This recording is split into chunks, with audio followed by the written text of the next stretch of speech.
You're such an asshole.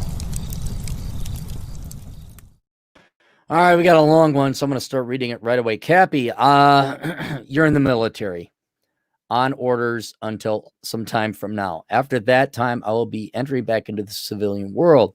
Since a time ago, I have been a combination of active duty and active reserve. Further details are superfluous, but the succinct point is come that day in the future, I will be off of active duty orders and still a reservist doing the 1 weekend a month, 2 weeks a year thing, which yields approximately $700 a month, not much to live on. After I separate, I will also be entering back into the workforce by some virtue.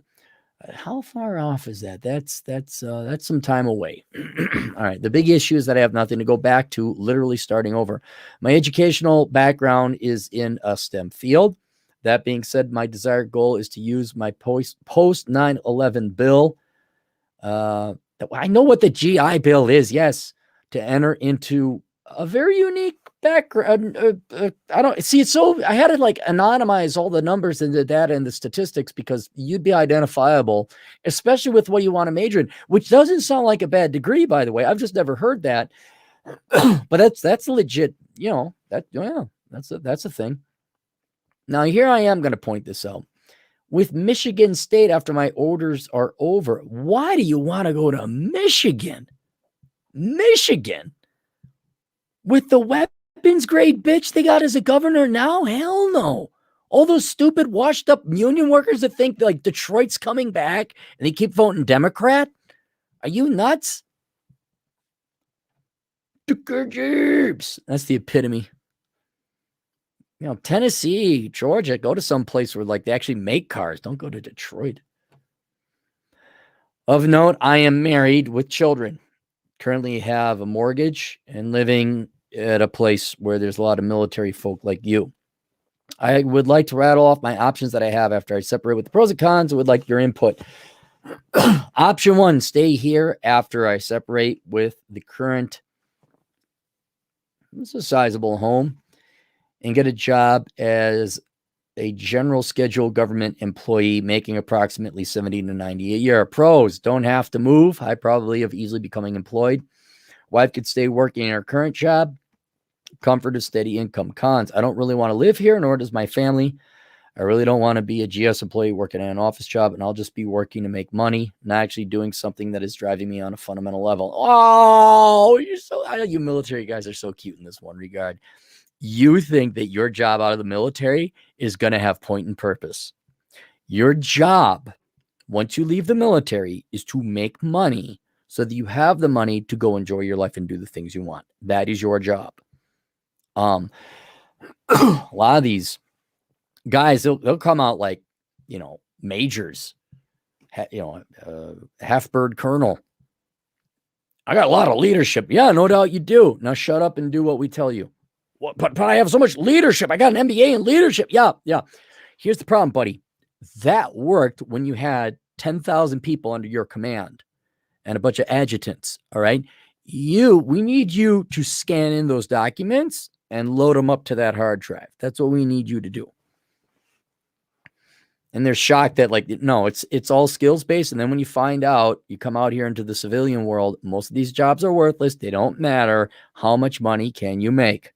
That's it. So one, I know you didn't ask this, get rid of any hopes and dreams of doing what you like. You do what you can do and hopefully maybe is of intellectual interest, but you do what you'd like to do and pays, and hopefully the job doesn't suck too much. Submit.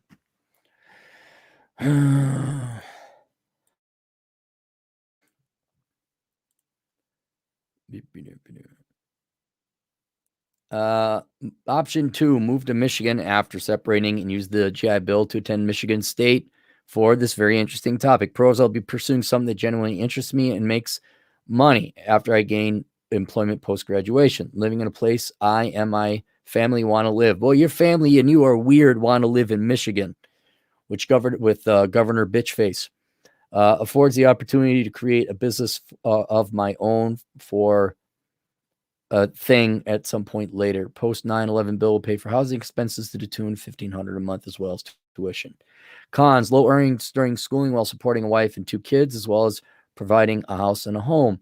Having to move from my place to Michigan. Wife would have to figure out a new job in a completely new state. Finding housing, anxiety from uncertainty and lack of safety. Yeah, you got all that in the military. Why do you think I keep telling people that, oh, so you'd be a civilian? You'd have to worry about all these things like civilians. Oh, oh, so you're worried about regular everyday life now, huh? Paying out of pocket currently for more undergraduate level classes to make my application to graduate school more desirable. I've already invested approximately $5,000 of my money into it, having to work part-time job to make ends meet. Option 3, move to Michigan after that and go back into my original thing, or a GS employee job in Michigan. Pros, living in a place I and my family want to live. High probability of finding gainful employment and good income. Much less anxiety from having the security of being able to provide for my family and myself. Cons, going back to job career I left to pursue greener pastures. Being a desk jockey and a slave to a corporate boss. What do you think you're going to do with your other job? Oh, yeah, you're going to be working at a desk. Don't you worry. You'll be working at a desk. Demands long hour work weeks. Not being able to pursue. Oh, that's right. Because you're going into your, well, you're going to be not being able to pursue my other educational thing, which you would also be sitting at a desk, or at best having the process of gaining a degree career slow to a snail's pace, having to move respect. Okay. How old are your kids? It's not about you. You have little tykes, and your wife will have to watch over them.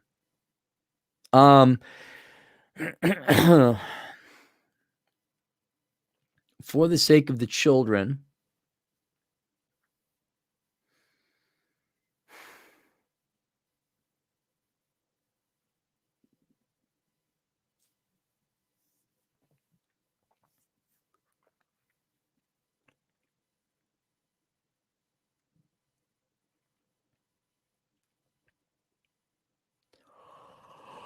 well, wait. Hang on. You said you had a house.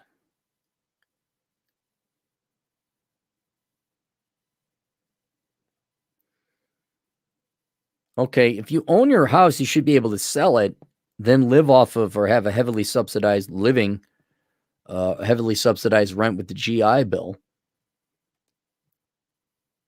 So you could take that money and use it to help subsidize the family expenses. Why Michigan, I ask?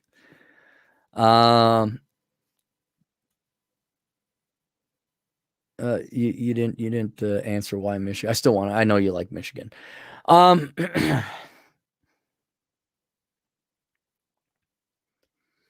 going to depend how much money you get from the sale of your home. I should have asked whether you have a home or not. All right, let's assume you have a home. All right. If you have a home, you could sell it. You'll have some equity. You'll have some money, which could then subsidize you, allow your wife to still take care of the kid. You go to school. Okay. I think you should go to school and work as well. All right. I think you get either full-time school and part-time work, or full-time work and part-time school. But then you can move to Michigan because you want to live there. You use some of that money. You won't be in school forever, so you won't cut through all that much money. You'll get a heavy subsidy from the government for your rental expenses, and your tuition is paid for. Maybe you could go to classes online, spend a little bit of time with the kids, make sure your kids aren't, maybe wife works a little bit, part-time job. But you would have to have a budget. You would have to make ends meet. You have to tighten your belts. And I think you guys can do that, especially if you have a house and you sell and you get a significant amount of equity. And you're getting all this subsidy from the government. You should be able to pull that off. Now, if you have a 3,000 square foot house, but it's just you're renting it, okay, there's no equity there, then you're going to have to get a job. Yeah. You'll have to get a job until your kids are old enough, they're off to school, and your wife is not taking care of them anymore. All right. So that your wife can, while the kids are off at school, your wife can go work a part-time gig. And maybe, so it's going to be at least the little one, you're 4 years out. So you're going to 4 years from now. So you're going to have to work. Your wife can't work because she's going to take care of the kid. So you have 4 years. So you could go part-time, but you'd have to get a job. You'd have to work. Now, whether that's staying in your original state that you're in now or getting a job in your old industry in Michigan, doesn't matter. So obviously you prefer probably to move to Michigan. So I go to Michigan, get yourself a job in the career. Just so you know, you think, ooh, this new degree, that's why I'm going to be. No.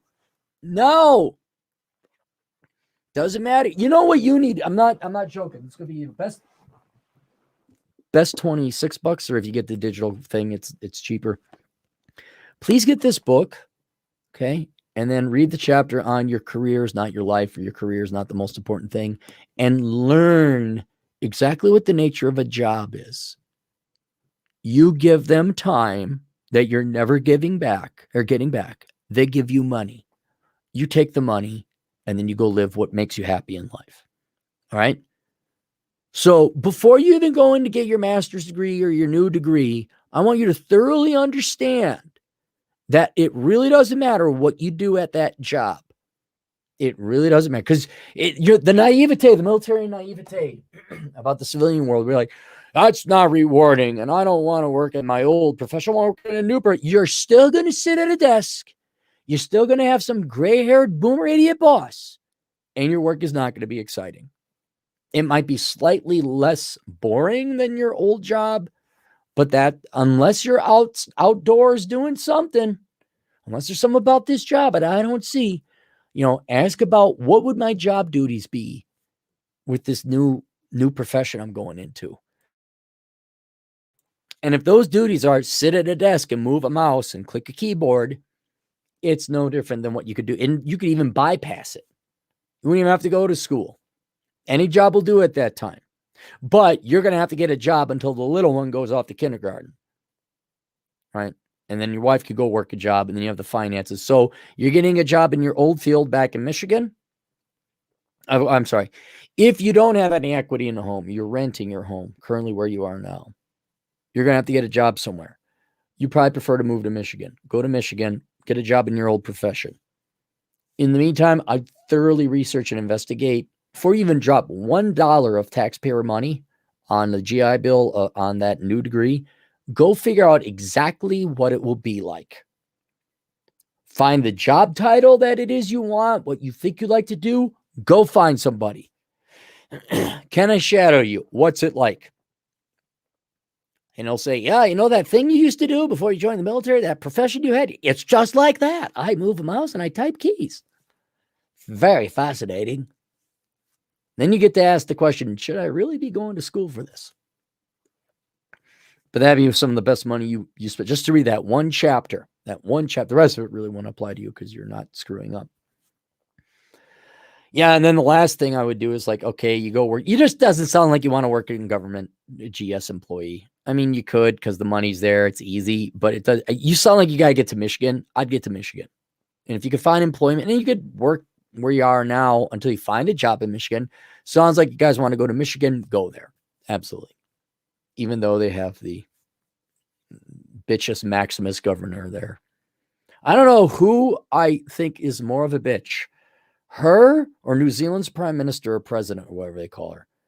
Like, both those gals remind me of the evil female antagonist in the Harry Potter movie. The gal who was like dressed all prim and proper, and she was like really mean. Like, oh, yeah. That's mean. How do you people in Michigan vote that in? Don't you see? I guess the same people voted Golem in to be mayor of Chicago. Don't you see the evil? Don't you see this person is off? Don't you see like the desire to cause harm and misery among and power tripping? All right, there we go. Let's scroll up. Yeah, you're all subscribing. 787 subs, and I'm still stuck at like under 84,000. Everyone subscribe my channel, damn it.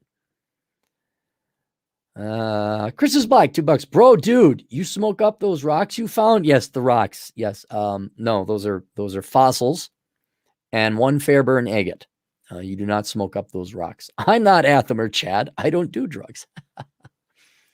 Eric Powell, $5. He needs to move to a military-friendly place state and get the best free market job he can.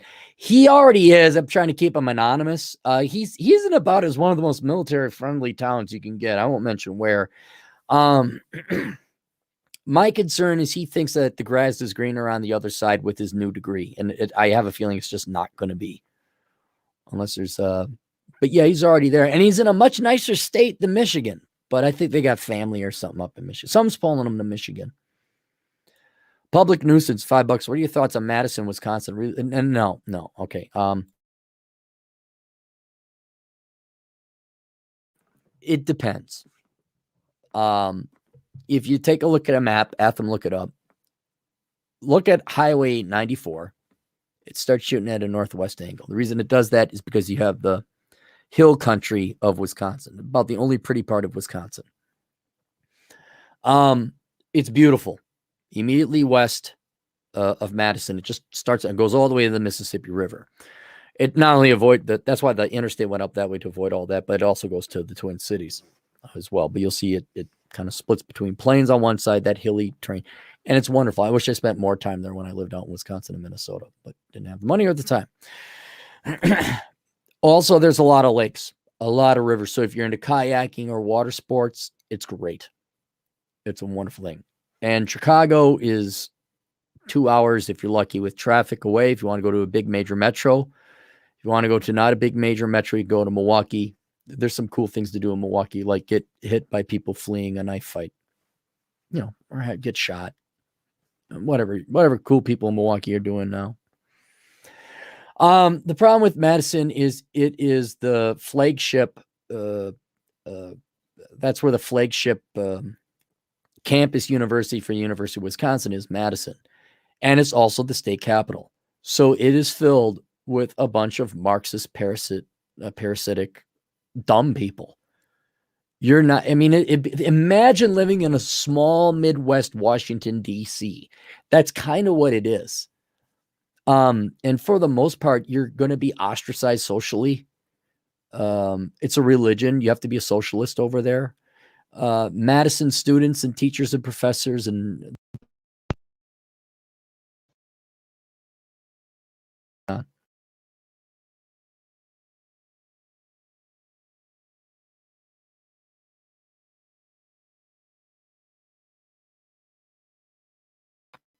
there we go. Okay, I'm back. Sorry about that.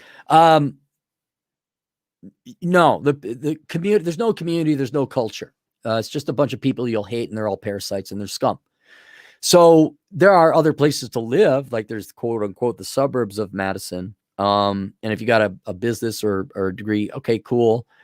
But it's cold there, man. It's cold. It's really cold.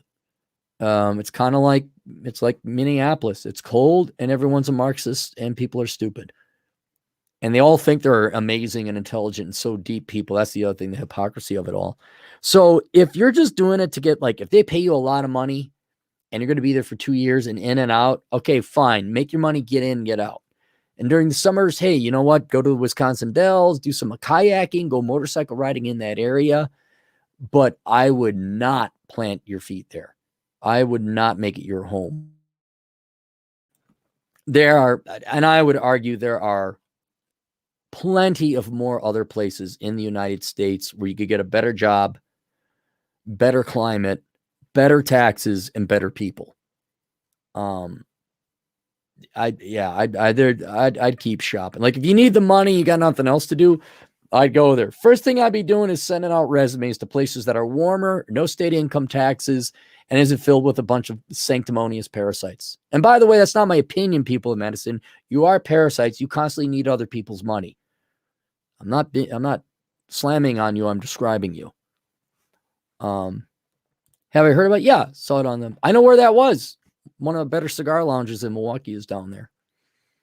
But here's the, I do hate Minnesota, but I also hate Wisconsin. I went to school there, growing up, like the K through high school thing.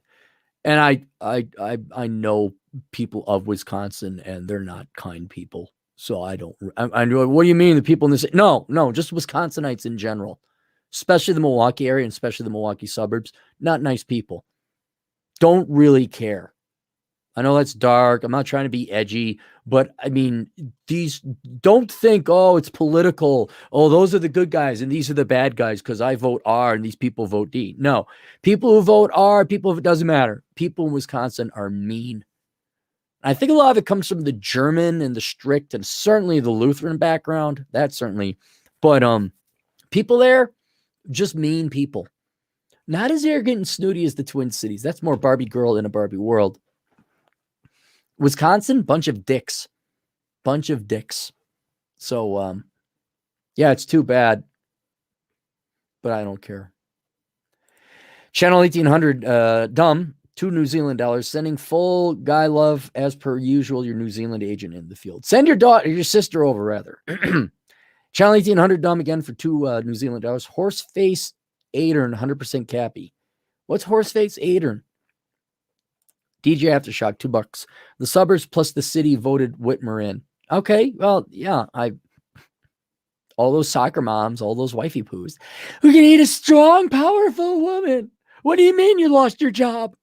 What do you mean we have to give back the Range Rover?